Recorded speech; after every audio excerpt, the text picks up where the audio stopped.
BJP নেতার হুমকি BJP কর্মীকে, শুধু হুমকি নয়, একেবারে খুনের হুমকি পরিবার শুদ্ধ।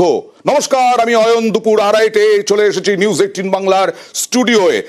আগামী 1.5 ঘন্টায় আপনাদেরকে গুরুত্বপূর্ণ সমস্ত খবর দেব। যেমন খর্দায় প্রাক্তন মণ্ডল সভাপতি বিজেপির, তার বিরুদ্ধে অভিযোগ তারই দলের বিজেপি কর্মীকে হুমকি দেওয়ার, হুমকি, হুঁশিয়ারি এবং বাড়িতে পর্যন্ত গৃহবন্দী হয়ে আছেন বলা যায় এই এই এই এই কর্মী, এবং পরিবার শুদ্ধ খুনের হুমকি দেওয়া হয়েছে।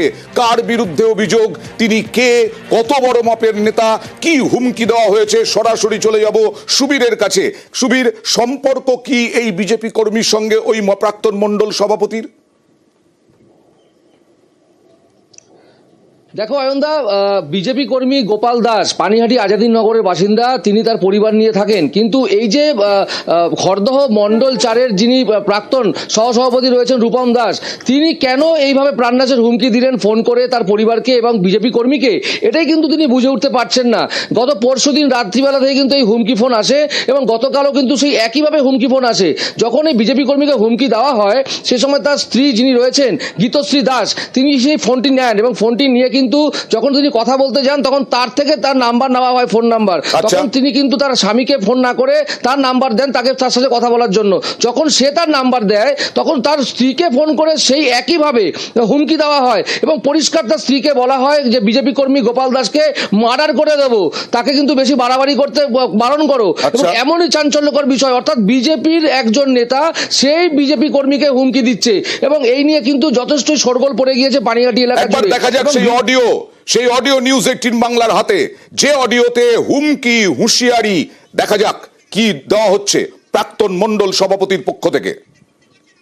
যেটা লিখেছে ইমিডিয়েটলি বন্ধ করতে, নালে কিন্তু ওর খুব অবস্থা খারাপ হবে। কে কি লিখেছে? হ্যাঁ, গোপাল। আপনি চেনেন গোপালকে? ও আমাকে চেনে না।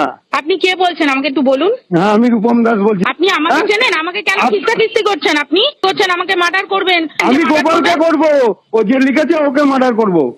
বাপরে বাপ, একজন মহিলাকে খিস্তি করছেন, তার সঙ্গে মার্ডার করার একেবারে ওপেন হুমকি। এই রূপম দাস কে, কত বড় প্রভাবশালী? সুবীর, দেখো অয়নদা, এই রূপম দাসের পরিচয় আমি তোমাকে বলি। এ হচ্ছে বেশ কিছুদিন আগে বিজেপি মণ্ডল 4 খড়দহ বিধানসভার সেখানকার কিন্তু প্রাক্তন সভাপতি ছিলেন, সহসভাপতি ছিলেন। কিন্তু তারপরে কিন্তু তিনি এই মুহূর্তে বিজেপি নেতা, তিনি কিন্তু কোনো পদে নেই। কিন্তু এইভাবে বিজেপি কর্মী এবং তার পরিবার, অর্থাৎ তার স্ত্রীকে এইভাবে খুনের হুমকি, এইভাবে সেই জায়গা থেকে যে খুনের হুমকি, এই ঘটনায় তার যে বিজেপি কর্মীর স্ত্রী, তিনি একটি হাসপাতালে কর্মরত। তিনি গতকাল এই হুমকির পরে তিনি বাড়ির বাইরে বেরোতে ভয় পাচ্ছেন। খুব স্বাভাবিক, কিন্তু এই যে বারবার বলছে, এই রূপম বলছিলেন যে যেটা লিখেছে তার জন্য ওকে খুন করা হবে। কি লিখেছিলেন, এমন কি লিখেছিলেন? সোশ্যাল মিডিয়ায় লিখেছিলেন, কি লিখেছিলেন জানা যাচ্ছে? দেখো অয়নদা, আমরা গোপাল দাসের সাথে কথা বলেছিলাম। গোপাল দাস পরিষ্কার বলছে যে আমার ফেসবুকে কিন্তু রূপম দাসের সম্বন্ধে আমি কোনো রকম কোনো মন্তব্য করা তো দূরে থাক, রূপম দাসের সাথে কোনো রকম কোনো যোগাযোগ আমার ছিল না। কিন্তু রূপম দাসের সম্বন্ধে আমি কোনো রকম কোনো পোস্ট করিনি। কিন্তু কোন জায়গা থেকে রূপম দাস বলে যিনি রয়েছেন, ইনি যে বিজেপি এই পদে আছেন সেটাও আমি জানতাম না। যখন গতকাল আমার স্ত্রীকে এইভাবে হুমকি দেওয়া হয়, যখন আমাকে প্রাণনাশের হুমকি দেওয়া হয়, যখন সেই জায়গা থেকে যখন খবরাখবর নেওয়া হয়, তখন কিন্তু জানা যায় যে এর পরিচয়। আরো একবার সেই হুমকি ফোন, আরো একবার সেই হুমকি ফোন রূপম দাসের, সেটা দেখাবো। যেটা লিখেছে ইমিডিয়েট, ও যে লিখেছে ওকে মার্ডার করব। যে লিখেছে তাকে মার্ডার করবেন। আর এই রূপম দাসের হুমকির পরিপ্রেক্ষিতে আতঙ্কে ঘরবন্দি হয়ে রয়েছেন এরা। কি বলছেন দেখুন স্বামী স্ত্রী। রাত 11:30 থেকে ফোন আসছিল। প্রথমবার বললো আমার 13 বছর মেয়েকে মার্ডার করবে, দ্বিতীয়বার বললো আমার বউকে ধর্ষণ করে মেরে দেবে, তৃতীয়বার বললো আমাকে মার্ডার করবে। আমি বিজেপি কর্মী একজন, আমাকে হুমকি দিলে রূপম দাস নামে একজন ভদ্রলোক। পরে খবর নিয়ে জানতে পারলাম উনি বিজেপি করেন। আমি এই কারণটাই বুঝতে পারছি না যে উনি কেন আমাকে হুমকি দিলেন, কি কারণে হুমকি দিলেন। ওনাকে আমি চিনি না, গোটা পরিবার আতঙ্কিত, গৃহবন্ধু হয়ে আছে পুরো। 13 বছরের মেয়ে স্কুল যায়, স্কুল যাওয়া বন্ধ রাখছি আমি। রাত্রে প্রায় 10:30 এরকম টাইমে আমার স্বামীর ফোনে একটা ফোন আসে, আননোন নাম্বার। ও জিজ্ঞাসা করেছে কে, তখন হুমকি দিচ্ছে আমার মেয়েকে মেরে ফেলবে, আমাকে মেরে ফেলবে, আমার স্বামীকেও মেরে ফেলবে, এরকম ভাবে বলছে। তারপরে এবার আমার ফোনেও ফোন করেছে, বহুবার ফোন করে এবার আমাকেও বলছে মার্ডার করবে, আমাকে অশ্লীল ভাষায় গালিগালাজ করছে রীতিমতো।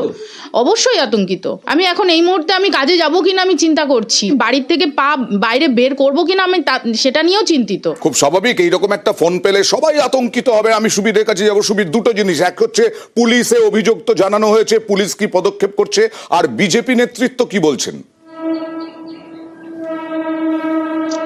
দেখো অয়নদা, এই বিষয়ে বিজেপির যারা উচ্চতর নেতৃত্ব রয়েছেন পানিহাটি বিধানসভা এবং খড়দহ বিধানসভার, তাদের সাথে আমরা যোগাযোগ করেছিলাম। তারা কিন্তু এই বিষয়ে কোনো রকম কোনো কথা বলতে চাইছেন না, তারা পুরো মুখে কুলু পেটেছেন।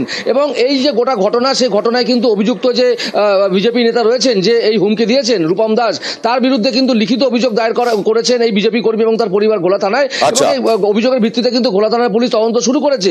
এবং আমরা যখন খবর করতে যাই অয়নদা, তোমাকে জানিয়ে রাখি, এই যে এই বিজেপি কর্মীর যে 13 বছরের যে মেয়ে, সে এই যে হুমকির ঘটনা, সেও কিন্তু একটা প্যানিকের মধ্যে চলে গিয়েছে। তার শরীর হাত পা তার কাঁপছিল। সে বলছে যে বাবাকে খুন করে দেবে, সে মেনে নিতে পারছে না। এবং সে বলছে যে এই ধরনের ঘটনা সেও কিন্তু একটা 13 পুলিশ বছরের কিছু যে মেয়ে। পদক্ষেপ করুক, আর বিজেপির নেতৃত্ব তারা কিভাবে দেখছে বিষয়টা আমরা সেটাও জানতে চাই।